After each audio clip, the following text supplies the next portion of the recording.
Fala aí, meu aluno, professor Lucas Favro chegando aqui para que nós possamos trabalhar esse maravilhoso universo do direito penal. Para você que está começando, para você que já está no caminho e para você que já está no caminho mais adiantado, vamos trabalhar aqui toda a roupagem do direito penal, tudo aquilo que há de mais relevante neste fantástico universo.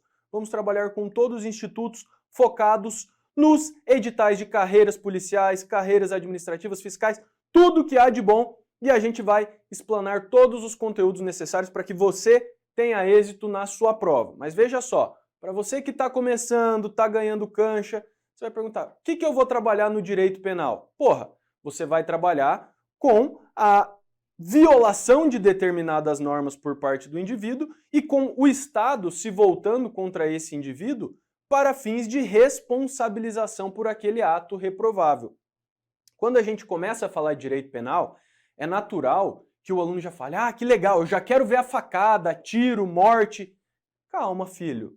Relaxa o popozão na cadeira aí, porque nós precisamos passar por toda uma base teórica para que você consiga compreender a aplicação de todos os institutos. Olha só, eu vou colocar aqui os principais aspectos a serem estudados e aí você já vai identificar que de fato não é só a parte criminal que nos interessa. Tamo junto? Então olha só, nós vamos trabalhar aqui com uma parte introdutória, então vamos trabalhar com uma introdução, nós vamos trabalhar com a chamada teoria da norma, vamos passar pela parte de princípios, passaremos também pela parte de teoria da pena, vamos trabalhar com causas extintivas da punibilidade, e vamos trabalhar também com a parte especial. Lucas, o que é a parte especial? Bom, é onde nós enfrentamos os crimes propriamente ditos. Se a gente parar para analisar a estrutura da lei penal, a gente vai enfrentar o direito penal da seguinte forma. Nós vamos estudá-lo sob o enfoque da parte geral e também nós vamos enfrentar a chamada parte especial. Em resumo, na parte geral, nós vamos estudar aqui do artigo 1º ao artigo 120. Tranquilo? E na parte especial, nós trabalharemos do artigo 121 até o 370 e lá vai pedrada. Mas vamos lá, para frente do 360. Beleza? Porque agora tem um título 12 lá no Código Penal, os crimes contra a segurança nacional, né? Que eles foram deslocados lá da legislação específica e agora integram o próprio Código Penal. Tamo junto? Mas vamos lá. O que você precisa saber que é mais importante dentro dos editais?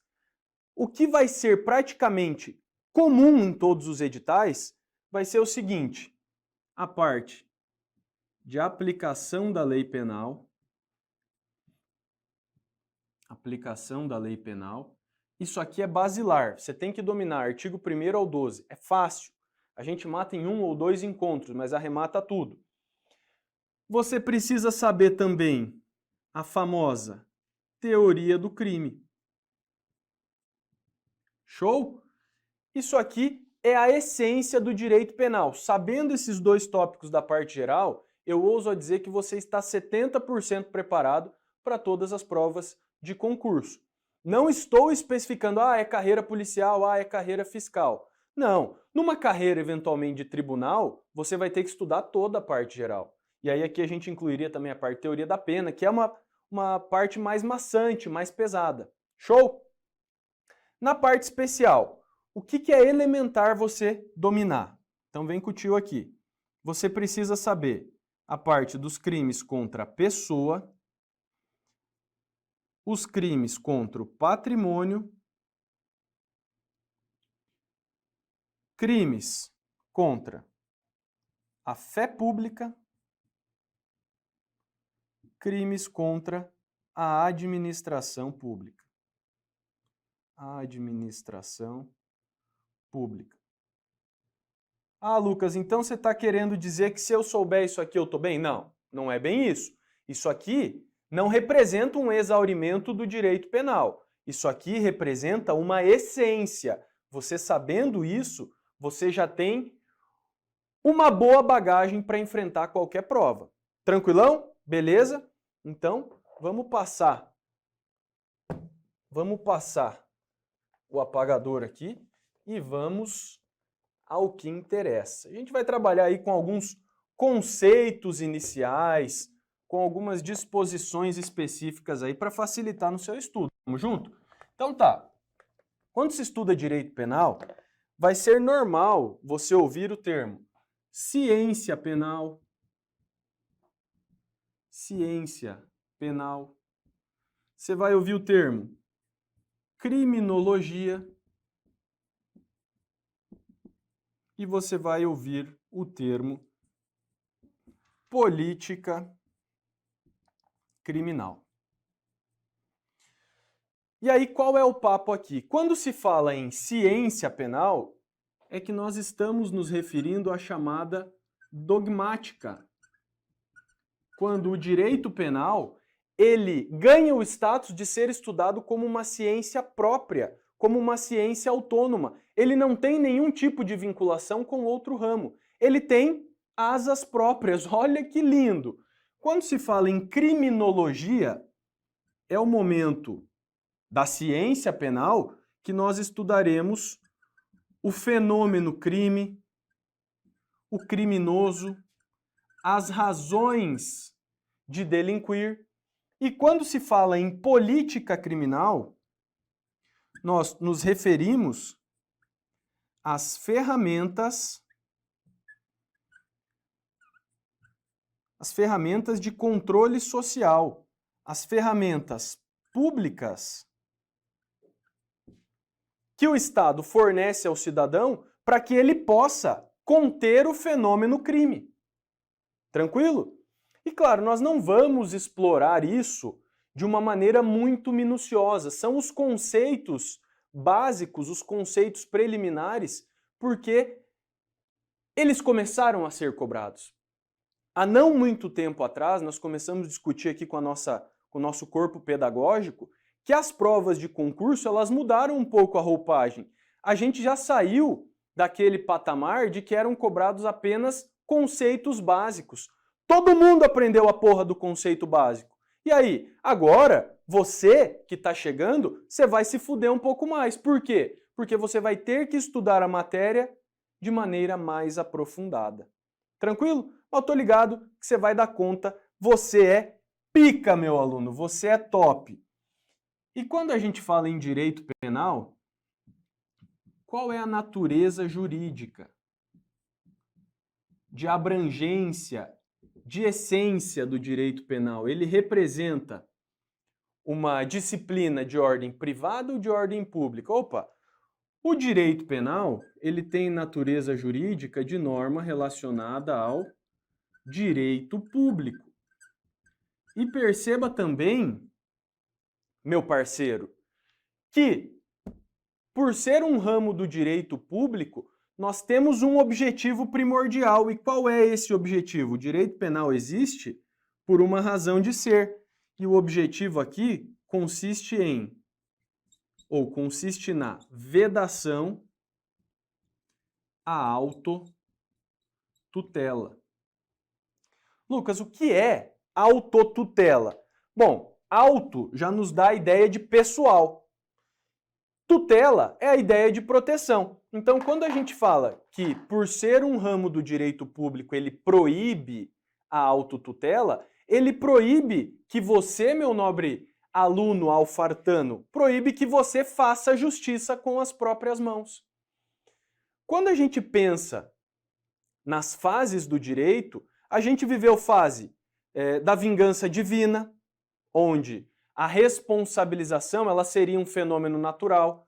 Nós vivemos a fase da vingança privada, onde os grupos se organizavam e puniam outras pessoas que eventualmente praticavam ilícitos, e nós vivemos um período muito mais organizado a partir do direito romano, que foi o momento em que o poder público se organizou para responsabilizar quem praticava o crime.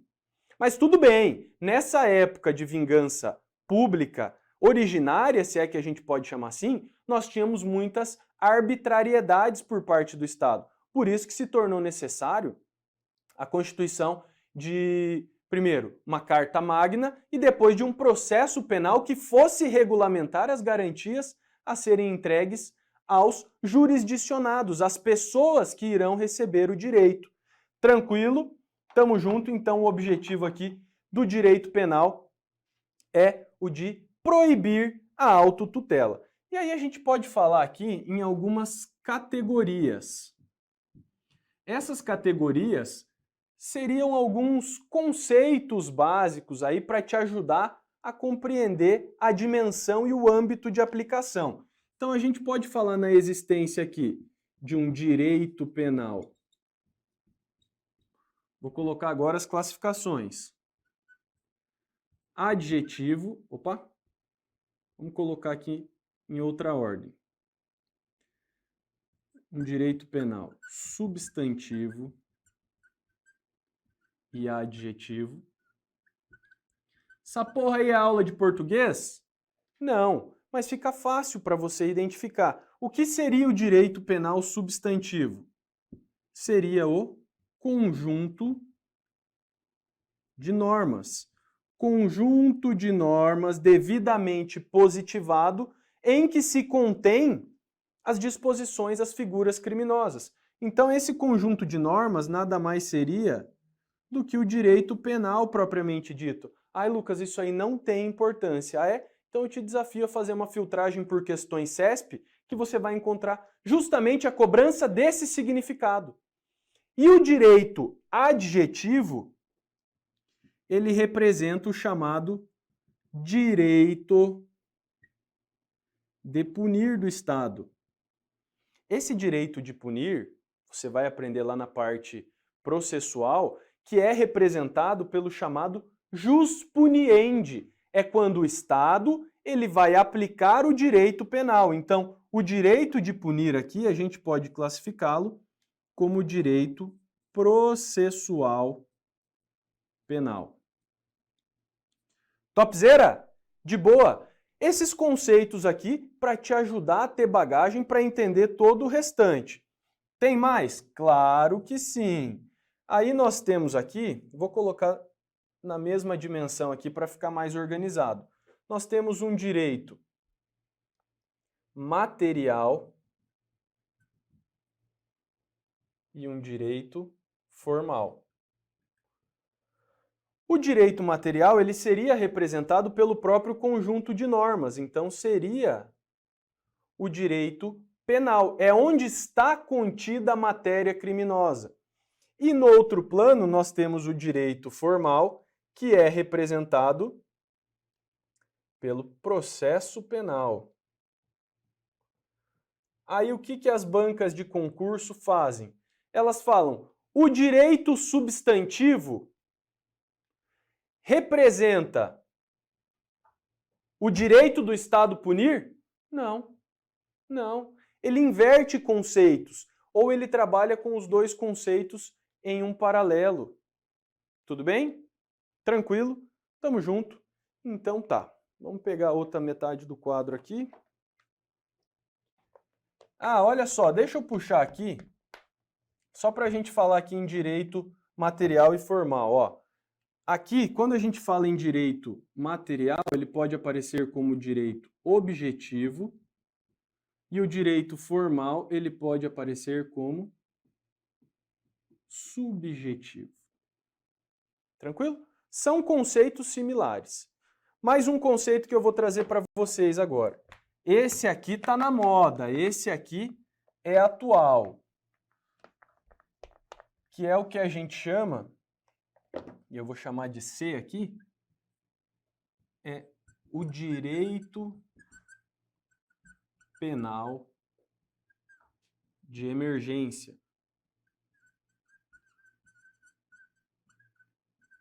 Ou direito penal simbólico. Essa classificação aqui do direito penal, ela está muito ligada às chamadas pressões externas. O que seriam essas pressões? O que seriam essas pressões externas? Quando você tem algum fato que não é tutelado pelo direito penal e esse fato ele se dissemina, ele começa a ser muito praticado. O que vai acontecer? Pressão popular, pressão midiática, pressão legislativa para que ocorra a elaboração de uma norma que proteja aquela conduta. Por isso que se fala em um direito penal de emergência, um direito penal às pressas. Você precisa conceber uma nova norma para que você consiga atingir determinada conduta. Próxima classificação aqui, a gente vai chamar de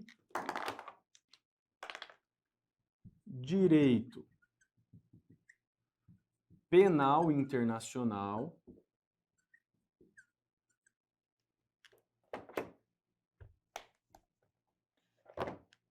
Direito penal internacional.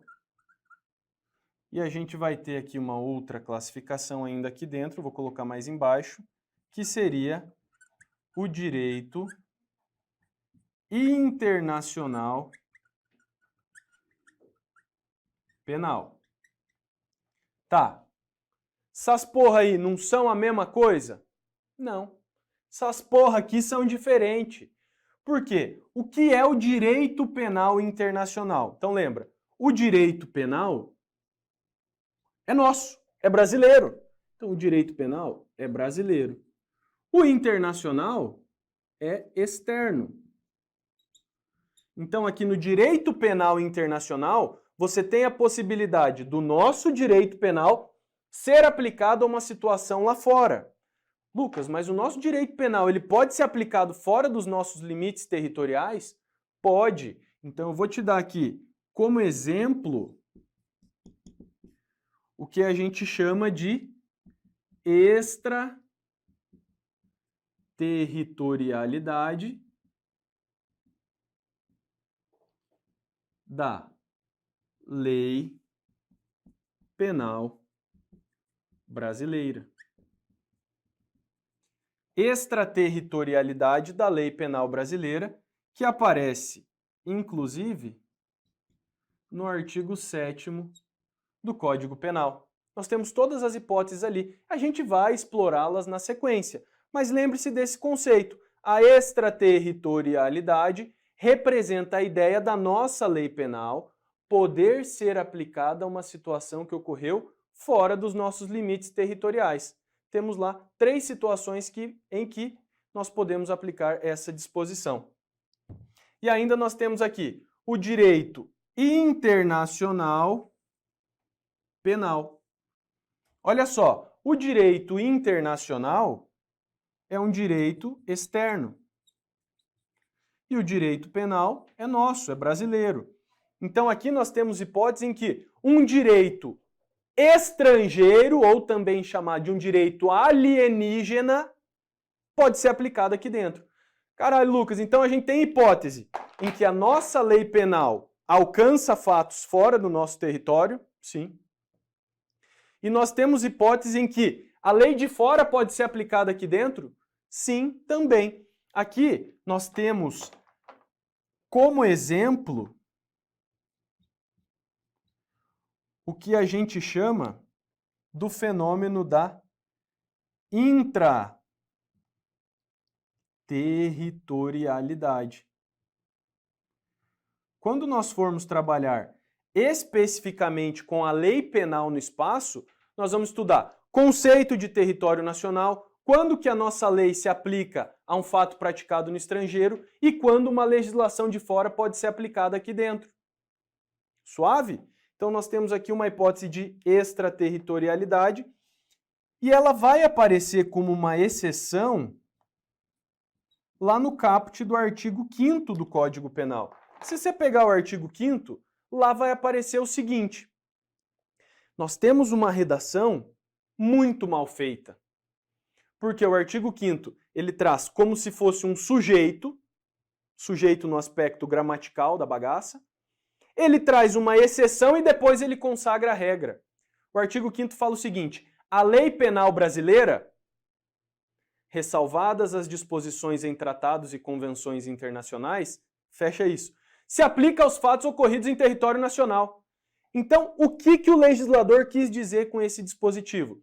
Que a lei penal brasileira se aplica às porras dos fatos que acontecem no território brasileiro, exceto as disposições previstas em regulamentos internacionais. Lucas, o que seriam essas exceções previstas em regulamentos internacionais? Seriam o que a gente pode considerar aqui as chamadas imunidades diplomáticas, quando os representantes diplomatas de outros países estão em território nacional e eles possuem, em razão da função, uma imunidade. Então, como regra, tudo que acontecer no território nacional vai ser chancelado, carimbado pela lei penal brasileira. Exceto se você tiver uma previsão num regulamento de ordem internacional. Tranquilo? Fica ligado nisso aqui que não vai ter caô, meu filho. Que mais, Lucas, que a gente precisa nesse instante de começo, nesse instante inicial? Bem, você precisa saber que a base do nosso direito, a base do direito penal, ela tem, por essência, uma ideia de proteção.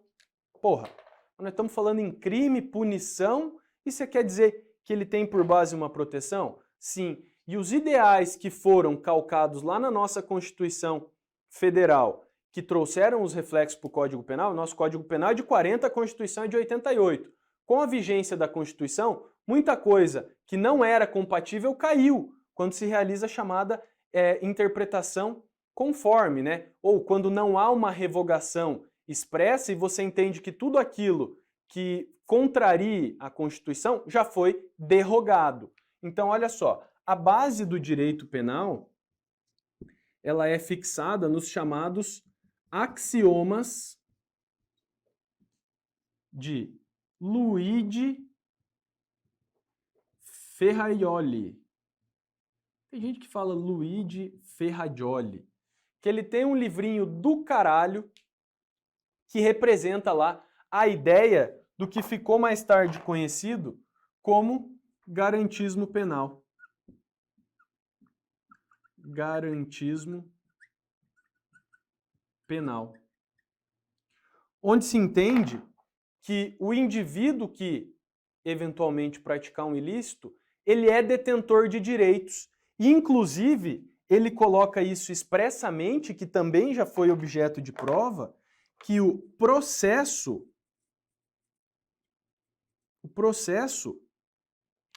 é um instrumento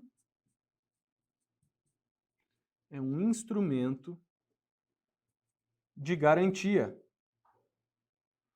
Aí você vai falar, eu tô ficando louco mesmo. Galera, nós não estamos aqui para passar concepções de ordem pessoal. A nossa ideia é entender como que o direito penal se comporta na sociedade. Então aqui a gente precisa ter um viés muito mais voltado para o técnico e você desconsidera aquela ideia de concepção. Eu vou aqui trabalhar com vocês sobre todos os aspectos, afinal, eu também sou membro da sociedade, então eu também tenho a minha visão social, a minha visão crítica acerca do direito penal. Ninguém está aqui só para passar a mão em cabeça de vagabundo, não. Tem que punir em situações específicas. Tá suave? Tranquilo? Então, os axiomas aqui de Luigi de Ferraioli, num total eram 10, tá? E eles foram incorporados aqui pela nossa legislação, pelo direito penal, pela própria Constituição, numa formatação de princípios. Que princípios é justamente o que a gente começa a analisar a partir do nosso próximo encontro. Então aqui nós tínhamos, por base, identificar a função do direito penal. Então o direito penal é um ramo do direito público que ele tem por finalidade descrever condutas e aplicar penas. E ele tem por objetivo também funcionar como um instrumento de garantias. Isso aqui já lá na parte processual da parada. Mas o que você precisa lembrar? Que o direito é uma ciência autônoma. Ele tem luz, ele tem brilho próprio. Só que o direito penal, ele depende do direito processual para ele ter a sua aplicação. Como assim? Ele é autônomo. Pensa comigo o seguinte, se um camarada mata o outro, tudo bem, você tem um homicídio. Artigo 121 do Código Penal. Suave. Agora, só porque ele matou ele vai ser responsabilizado automaticamente? Qual vai ser o instrumento necessário para permitir a punição dele? Ou qual vai ser o instrumento necessário para esse indivíduo provar que ele agiu, por exemplo, numa legítima defesa? Processo. Tranquilo? Então é isso, esse nosso primeiro encontro para a gente ter premissas gerais sobre o direito penal. Eu te aguardo no nosso próximo bloco. Tamo junto, forte abraço, tchau!